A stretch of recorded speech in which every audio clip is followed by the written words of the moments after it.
Yo, what's up guys? Today we're sitting in Jake's brand new Lexus GX460, or at least brand new to him. And today we are going to be taking off the old suspension and putting on a lift from Ironman 4x4. Yeah, we've gone with Ironman for 5 out of my last builds. We've done it on the Xterra, the Pathfinder, the Sequoia, and the Montero as well. So now we're going to be doing it on the 460. Yeah, let me talk about the rig for a second. So this is the 2010 GX460. We're doing front bumper, rear bumper, rooftop tent, Princey roof rack, and sliders, and then we're going to be doing 35-inch tires on it as well. So this thing should absolutely kill it on all the trails here in the Ozarks, as well as doing cross-country overlanding in this super comfortable, luxurious beast. Yeah, and what's super cool is here, at least where we live, you see a ton of built-out Tacomas and 4Runners and Jeeps and everything, but you don't see a ton of GX460s. I see more 470s rolling around, so this is going to kind of stand out. I know GX460s are pretty popular in other areas, but like I said, you don't see a ton here. So yeah, this thing's getting the works, and we're excited to see how it's going to turn out over the next few months. Alright, we're going to hop out here and get to wrenching.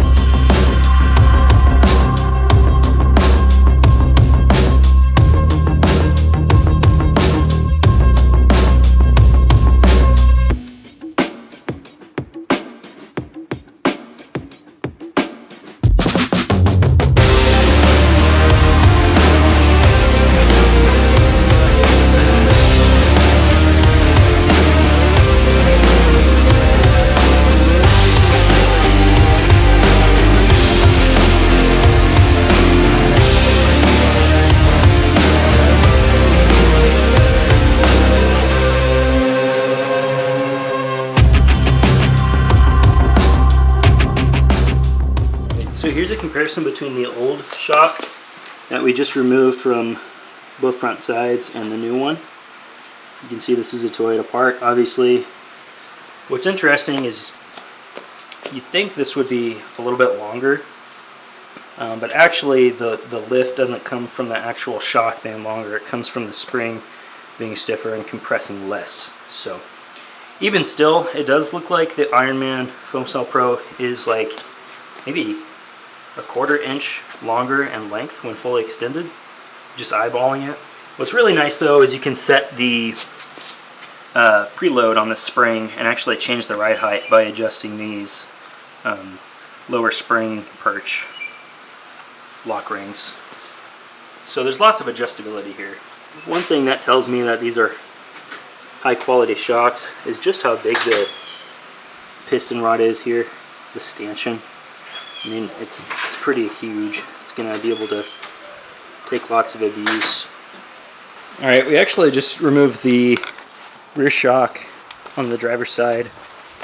I'm going to move over to the passenger side now, take that guy out.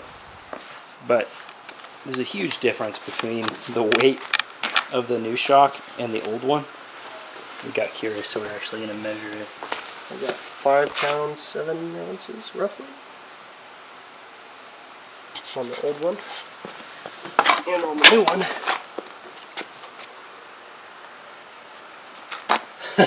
oh, it overloads it? Over 13 pounds.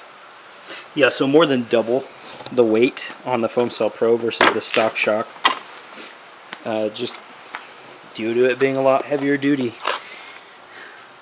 It's pretty much larger in every dimension and has a lot more oil in it, I would assume. What do you think?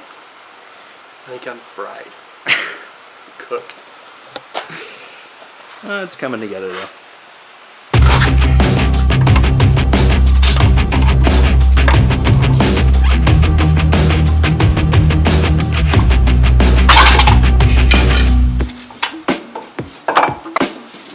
Tired old shocks out.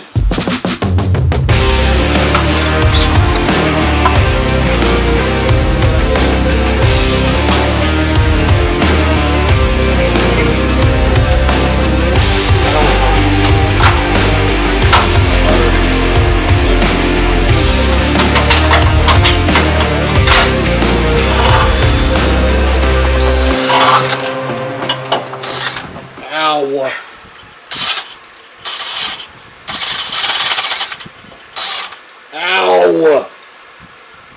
Do you have skin left? No. No, I do. Dude, that really hurts. We ended up breaking a bolt on the sway bar link,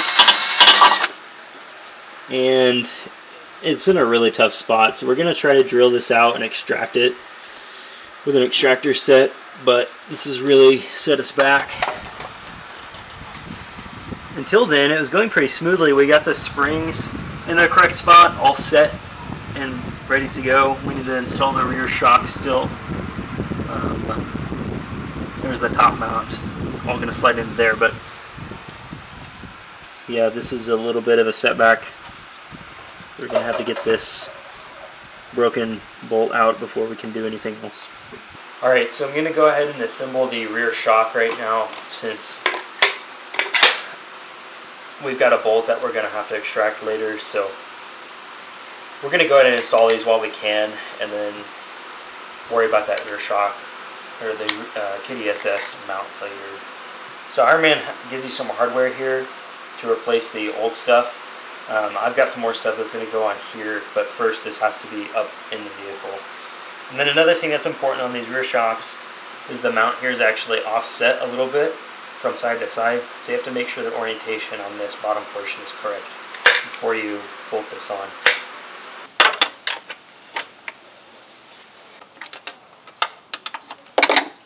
So the factory shock had a much better method for holding the shock shaft still while you tighten this top nut here, and the Ironman kit, essentially you have to hold on to this tiny little nipple on the top of the shock.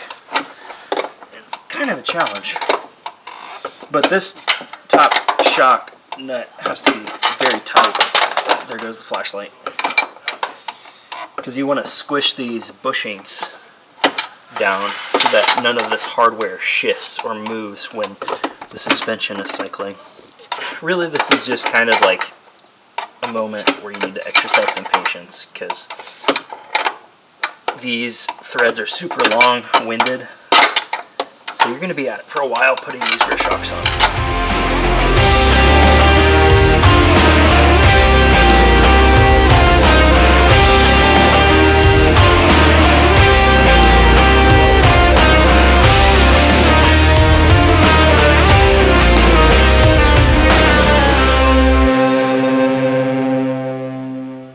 Alright, it's the next morning and we finished installing the lift after hemming and hawing on this bolt that we ended up breaking. Yeah. It added like a few hours to the lift install, and it was pretty frustrating, but stuff like that happens. It's just part of the game. We ended up getting everything bolted together and got that fixed, and the GX looks insane. It is so much taller than stock. We measured it about 5 inches when we first dropped it down. It settled about half an inch. Jake thinks it's gonna settle more and get lower, but I think it's gonna stay about where it's at. I don't think so, man. Hey, and we have lunch bet on it. Yeah, so. yeah. You're buying me lunch. Well, what do you think? Do you like the look of it? I know it looks kind of funny now because you've got small tires on a pretty big lift. No, man, I actually really do like it. So it reminds me a lot of the Prado overseas, which is what this is based on. It's definitely, obviously a lot taller. Haven't driven it a bunch. What we have driven it feels relatively the same. Not tippy or anything. I'd say that's thanks to the KDSS system. We've both lifted a handful of 4x4s, and this suspension kit is by far the highest quality one that we've got. So it'll be interesting to see how smooth it is, just like driving on dirt roads and then taking it on some more technical trails. But yeah, follow the build, because in the next video we're going to mount some 35s on some beadlock Icon wheels and get this thing a little bit taller, a little bit more aggressive. I'm sure we're gonna have to do a lot of cutting, so we'll document that and definitely show you guys what we're gonna do as far as a body mount chop if we have to do one. Which we will. Yeah. We're gonna have to do it. But yeah, thanks for watching, guys. Peace out.